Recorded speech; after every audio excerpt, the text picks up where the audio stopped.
Com muita alegria, eu quero saudar a todos com a paz do Senhor Jesus. A você, meu nobre, querido, novo convertido, que bom que nós chegamos ao término de mais um trimestre. E que trimestre, especificamente, podemos falar assim. Louvamos a Deus pela vida de todos vocês que ao longo dessas 13 semanas estivemos juntinhos por meio da plataforma aqui da AD Rio Largo. E Deus tem sido glorificado em nossas vidas. Então, quero louvar a Deus pela sua vida. Foram semanas de desafio, ainda estamos vivendo um momento de desafio, mas graças a Deus, nós chegamos na lição de número 13. Nós estamos concluindo esse trimestre. Que Deus abençoe a sua vida grandiosamente. E nós queremos agradecer de maneira grandiosa ao bondoso Deus, pela sua misericórdia infinita, pela sua graça insondável, pela sua proteção indestrutível, que tem nos ajudado, e aqui nós estamos para compartilharmos esta lição de encerramento. O meu agradecimento ao nosso líder, ao pastor Arnóbio Tavares, à irmã Antônia, todo o ministério aqui do Rio Largo, a igreja do Senhor aqui no Rio Largo, a liderança da escola bíblica na pessoa do presbítero Lineker, presbítero Jadiel e todos os integrantes dessa briosa diretoria e, em especial, a você, novo convertido, presbítero Rocha, que é o coordenador aqui do campo da cidade do Rio Largo, e em cada congregação vai o meu abraço fraternal, carinhoso, o meu abraço sincero, muito emocionante até, por essas semanas que nós passamos, por esse trimestre tão desafiador, mas aqui nós chegamos para a glória do nome de Jesus, aleluia. Então eu louvo a Deus pelas vossas vidas, por cada lição compartilhada e por nós chegarmos aqui. Que bom que você estará aí do outro lado e junto nós trocamos conhecimento e aqui nós estamos para mais uma lição. Lição de número 13, bloco de anotação na mão, caneta, para nós estudarmos. Já dizem os filósofos, os pensadores, que a diferença entre um estudante e um aluno é uma caneta.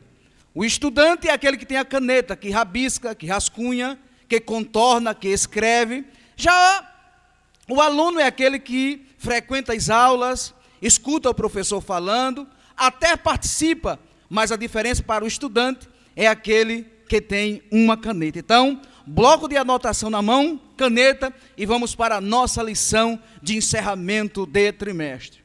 Tema da nossa lição. Você já abriu a sua lição?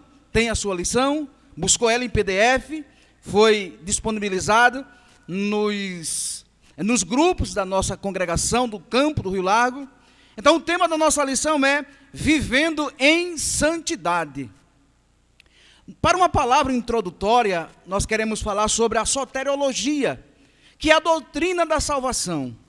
A doutrina da salvação, ela traz como pedestral 3 principais recursos.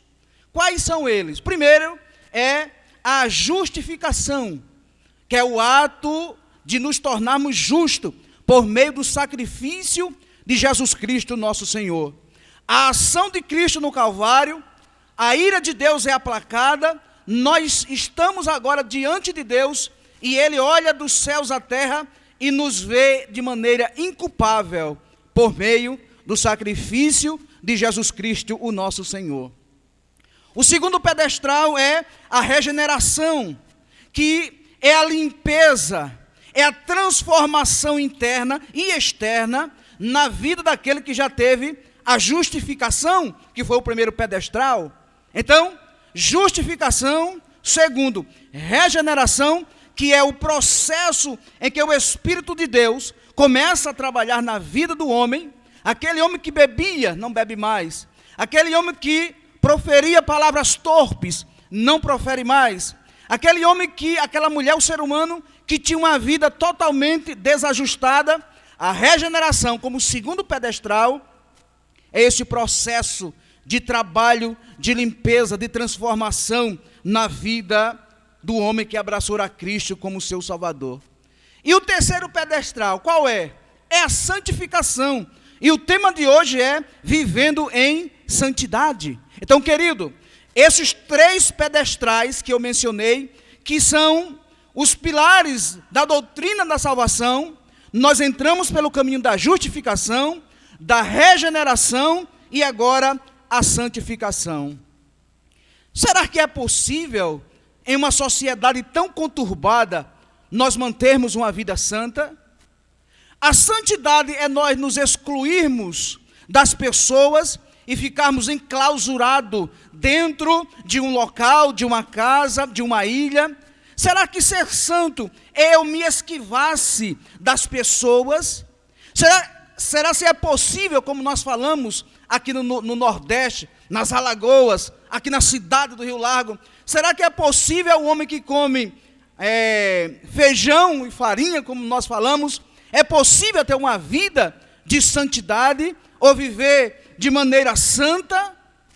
Então, prepare o seu bloco de anotação, papel e caneta, pois agora nós estaremos adentrando na lição. Queridos, o primeiro tópico da lição vai trazer o que é ser santo.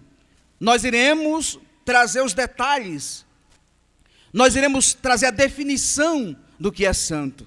O segundo tópico da lição nós vamos falar sobre os equívocos, os erros, os deslizes sobre a vida em santidade. E o terceiro e último tópico da lição, nós iremos falar sobre santidade diária. Então, amados, essa lição, ela tem um contexto muito simples no modo de falar. A leitura bíblica em classe, o escritor da lição, ele foi muito feliz quando ele escolhe a primeira carta do apóstolo São Pedro para essa leitura bíblica, capítulo de número 1 e os versículos do 13 ao 25. Você pode anotar e posteriormente, de maneira pausada, de maneira devocional, detalhada, você lê. 1 de Pedro, capítulo 1, os versículos do 13 ao 25. A introdução diz assim: a palavra santidade desperta nas pessoas sentimentos e impressões variadas, oscila entre as pessoas. O que é realmente ser santo? Qual é o papel da santidade em nossas vidas? A santidade influencia nas nossas reações interpessoais? Há alguém disposto a se opor contra nós e contra Deus na realização em nossas vidas santa? Então, queridos, primeiro tópico da lição: o que é ser santo? Na Bíblia, a palavra santificação e seus derivados traz a ideia de algo ou pessoa. Quando Deus separava, o Senhor ordenou no Antigo Testamento que diversos utensílios seriam separados. Então, nós entendemos de primeira mão que no livro do Êxodo, capítulo 28, versículo 41, Deus se utiliza de utensílios para separar exclusivamente para os utensílios ou para a ministração litúrgica, no que diz respeito ao tabernáculo, no que acontecia na adoração a Deus lá no deserto. Então, querido, a reação à vida pessoal.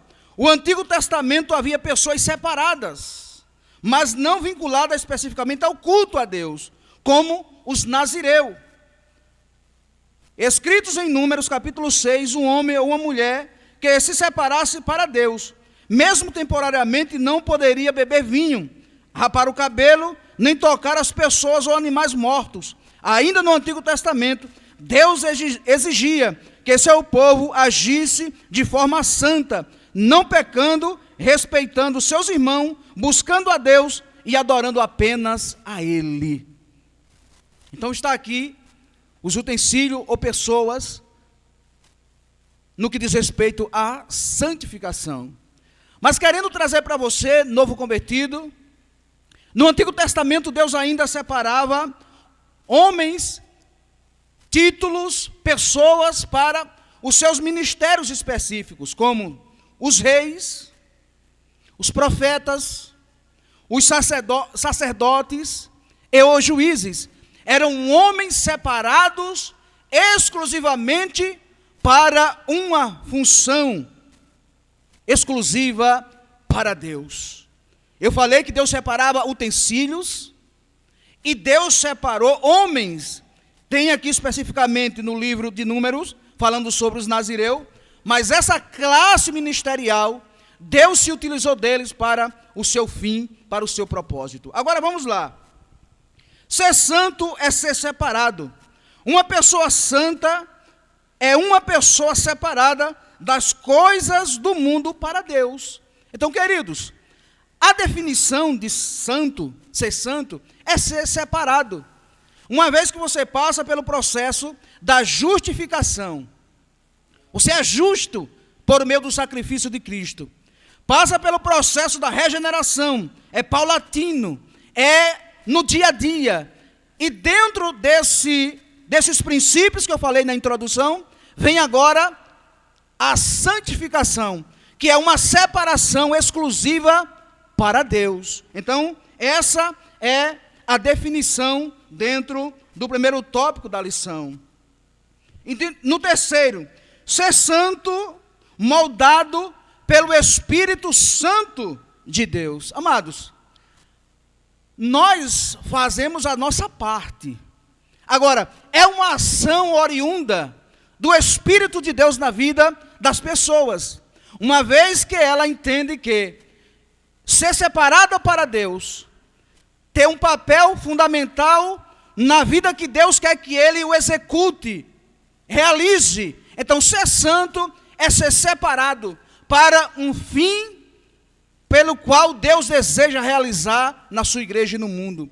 Separado aqui, meus queridos, não é se isolar das pessoas. Ser santo aqui não é estar dentro de um nicho, não é estar em nenhuma ilha deserta, mas ser santo aqui é ter um padrão separado das vidas e do comportamento das pessoas. É você estar no mundo, mas não fazer parte do sistema pecaminoso orquestrado por Satanás, regido por Satanás. Então, ser santo é ser separado, é ter uma vida exclusiva para Deus, mesmo estando no mundo, não está preso aos ditames, ao processo, às ações que o príncipe deste mundo, a saber, Satanás, tem executado nas pessoas que não servem a Deus. Então esse é o primeiro tópico da lição. E nós agora iremos para o segundo tópico.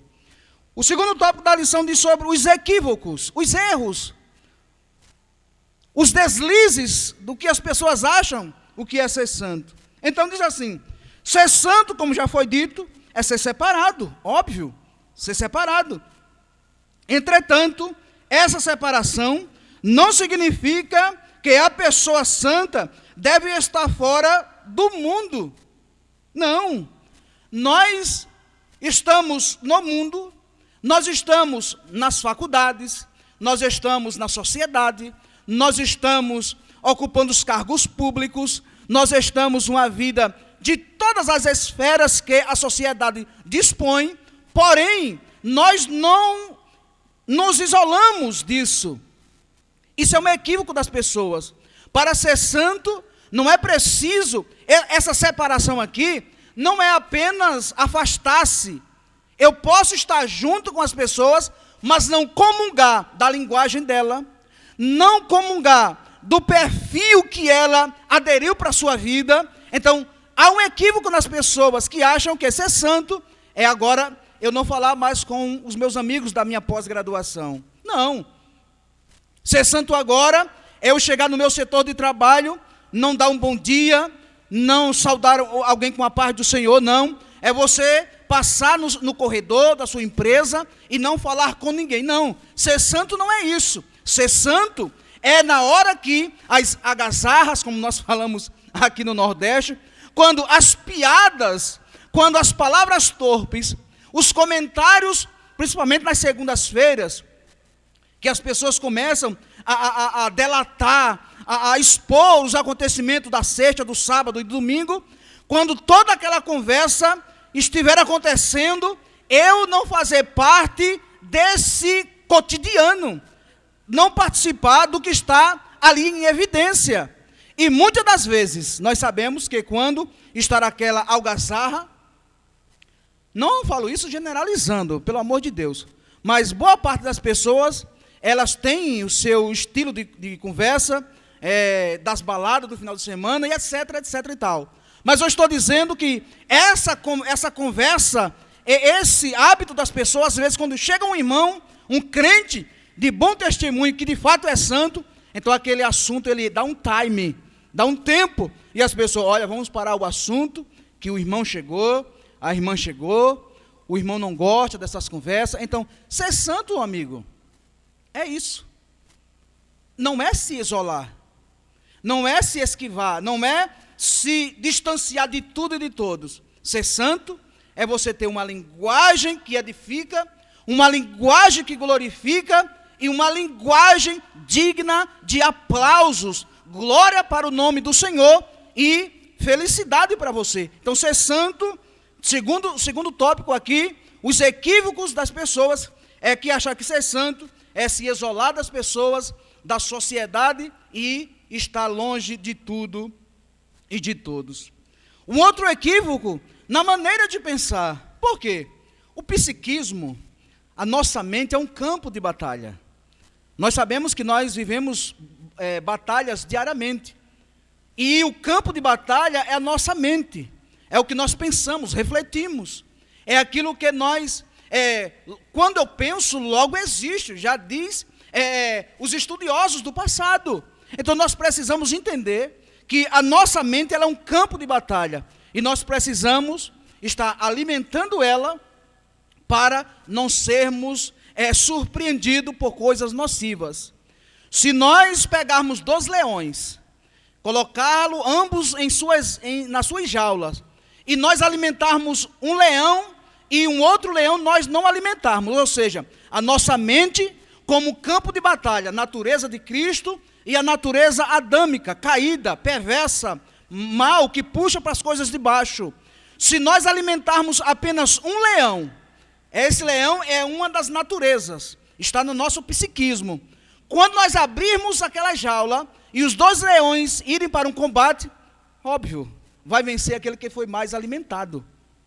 Então, dentro da sua natureza, das suas naturezas, a de Cristo, que você abraçou a fé, ou a adâmica que ainda está dentro de você, dentro de mim, dentro de nós.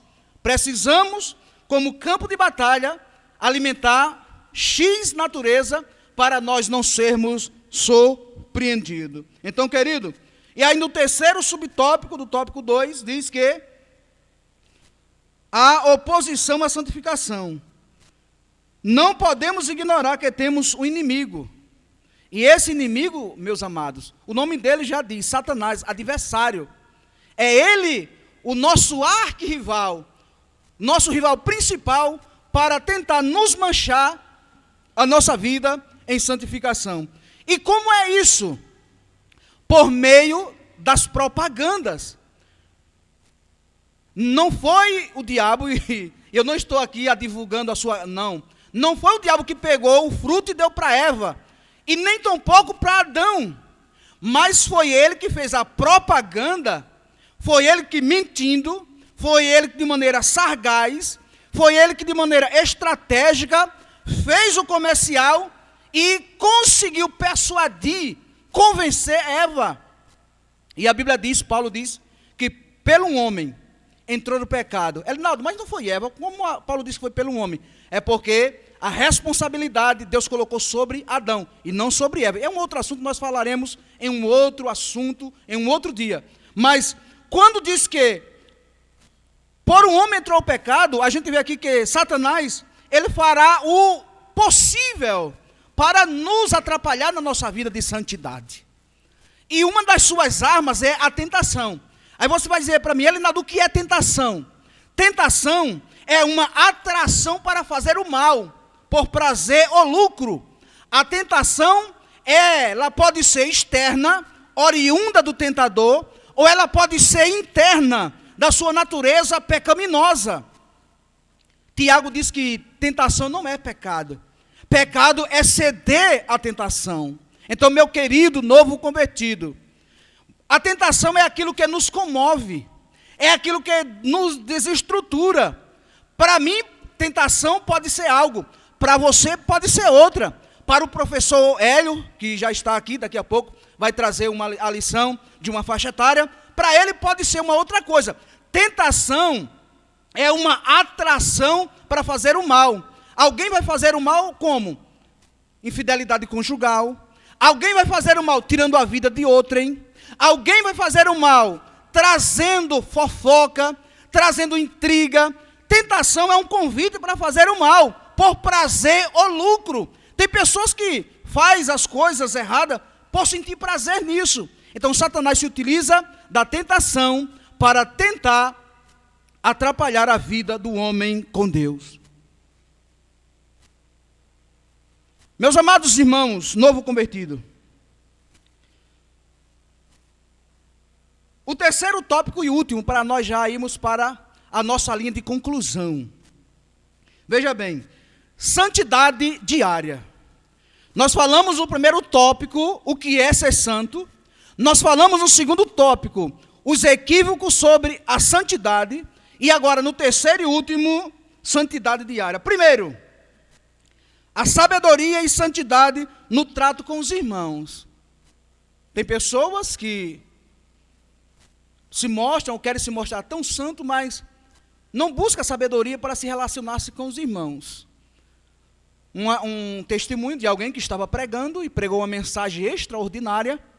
Quando terminou de pregar, uma irmãzinha simples, com honestidade e sinceridade, foi pegar na mão dele e disse: meu filho, que grande mensagem. Ele: para trás de mim, Satanás.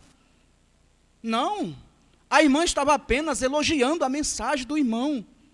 Faltou ele ter sabedoria para não trazer complicações para a sua vida e para a vida da irmã, que admirou a mensagem dele. Ou ele pensou que a irmã estava sendo usada como aquela mulher lá de Tessalônica, em Atos capítulo 17, elogiando Paulo e Silas. Não, irmãos. Você pregou, você cantou, e alguém chega para você: meu irmão, que mensagem, que estudo, que louvor.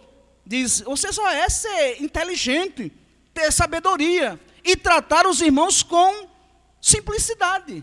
Então, santidade diária. Primeiro, fala sobre sabedoria e santidade no trato com os irmãos. Segundo, a importância na leitura da obediência à palavra de Deus. Então, a palavra de Deus é o manual para nos nortearmos quanto os requisitos para a santidade. Se nós colocarmos um GPS para um fim de um propósito, para um local, um alvo, um destino, esse GPS ele pode até falhar. Ele depende da tecnologia, mas a palavra de Deus não. A palavra de Deus ela é infalível, ela não falha, ela é fiel. E essa santidade diária, nós precisamos tirar um tempo para nós nos dedicarmos ao manual que nos conduz à santidade, a sermos santos, que é a palavra de Deus. Terceiro, cuidado como falamos e nos vestimos. Essa parte aqui das vestimentas, eu não vou entrar nela. Isso nós temos doutrina, o nosso pastor Arnóbio, é um homem muito usado às terças-feiras na sede, tem culto na terça, na quinta e no domingo, e eu não vou entrar aqui nessa questão das vestes, mas uma pincelada, roupa não salva ninguém, a gente vê muito isso falando, mas a roupa, ela é um estereótipo que reflete o nosso interior. A roupa, ela é uma condição que nos faz refletirmos aquilo que nós somos. Ah, irmão, mas a minha roupa, ela é lá embaixo, ou ela é assim ou assado, e muitas das pessoas desse mundão de meu Deus, às vezes critica nós, pentecostais ou assembleanos, pelos nossos estilos, como nós nos vestimos. Não, você cuida da sua doutrina e a gente cuida da nossa. Você está caminhando para o céu, nós estamos caminhando também, Aí, como diz aqui o nordestino meio aperreado, diz: você cuida do seu e eu cuido do meu. Então a gente segue para o céu e cada um. Agora, a lição ela diz que a gente precisa ter cuidado com o que nós estamos falando e como nós estamos nos vestindo. É claro que ninguém vai para uma praia como eu estou aqui. Também ninguém vai para um fórum com roupa de banho. Agora, a roupa, ela fala muito das características, da moralidade das pessoas. E isso é um assunto que a gente pode falar em um outro momento, principalmente os nossos líderes. Eu poderia falar, claro, mas não quero aqui adentrar nesse tópico, na questão de vestes, que é doutrina, mas também tem a questão de usos e costumes e região, nas 5 regiões do Brasil. Então, isso fica para uma próxima oportunidade. E para nós concluirmos, diz assim: ser santo é ser diariamente trabalhado pelo Espírito Santo de Deus e ter um estilo de vida que agrade o Senhor e faça com que as pessoas à nossa volta vejam a glória de Deus em nosso testemunho e em nossas atitudes. Então, meu amado e querido novo convertido, a gente vê que os 5 pilares, os 6 pilares da santificação, dentro da minha conclusão, primeiro livro dos Reis, capítulo 4, versículo 9, a sunamita disse: eu vejo que aquele homem que passa é um santo homem de Deus. O que é isso? Santidade ministerial. Em Hebreus capítulo 13, versículo 4, o escritor diz que seja sem mácula o leito, ou seja, santidade conjugal e sexual, aos Hebreus 13, 4. Provérbios 29, 2, quando o justo, quando o santo governa, o povo se alegra, mas quando o ímpio, ele domina, o povo geme. O que é isso? Santidade na política, Provérbios 29, 2. Mateus capítulo 15, versículo 18 e 19, Jesus disse: o que contamina um homem não é o que sai, não é o que entra, melhor dizendo, mas é aquilo que sai, porque do pensamento do homem interior é que se processa todos os procedimentos para a sua vida. O que é isso? Santidade na linguagem e santidade no homem interior. Eclesiastes 9:8, a Bíblia diz: em todo tempo, Salomão diz, em todo tempo sejam alva as tuas vestes e nunca falte o óleo sobre a sua cabeça. O que é isso? Santidade na trajetória. Começou, no meio e no final. E para concluir, 1 Tessalonicenses capítulo 5, versículo 23, santidade na tricotomia, santidade na vida integral do homem. Paulo disse que seja santo o vosso espírito, a vossa alma e o vosso corpo. Então, meus queridos e amados irmãos, novos convertidos, que bom que nós chegamos mais um final desse trimestre. Nós estudamos, nós choramos, nós nos alegramos, nós confraternizamos, nós nos afligimos, mas aqui nós chegamos, glória a Deus. Foram 13 semanas difíceis, foi um momento conturbado, foi um momento desafiador, mas nós chegamos. Então, meu abraço, novo convertido, meu abraço, nova convertida, você que aceitou a Jesus nas lives, nos cultos online, fique com o Senhor, não deixe o Senhor, não abra mão. Nós estaremos entrando no 4º trimestre, na próxima semana. Eu não sei se você vai estudar o ciclo 1, ciclo 2, ciclo 3 ou ciclo 4, mas o importante é que nós chegamos aqui. Glória a Deus, glória a Jesus, e você estará aí do outro lado. Louvado seja o nome do Senhor, aleluia. Eu sei as dificuldades, novos horizontes estão começando a brilhar, o sol está começando a raiar, as coisas estão começando a voltar aos seus devidos lugares. A você que passou por momentos difíceis, que teve contratempos profundos, os meus sentimentos. A você que soube, com a ajuda de Deus, traçar todos os empecilhos, e nós chegamos aqui. Dá para você dizer amém? Dá para você dar um glória a Deus aí na sua casa, no seu carro, aonde você está, e dizer: eu atravessei o terceiro trimestre. Ó, que terceiro trimestre de 2020. Esse vai ficar na história, mas aqui nós chegamos para a glória de Deus.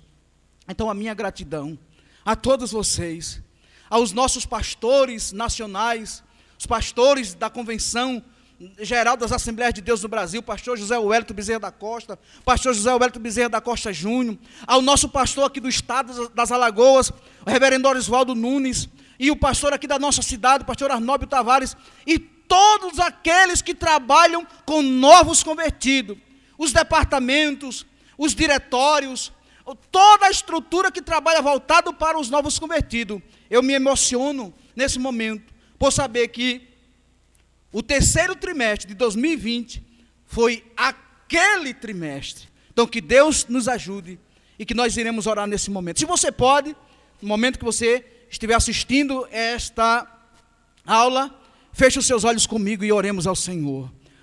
Amado Deus e eterno Pai, queremos te magnificar neste momento, por cada novo convertido, Senhor.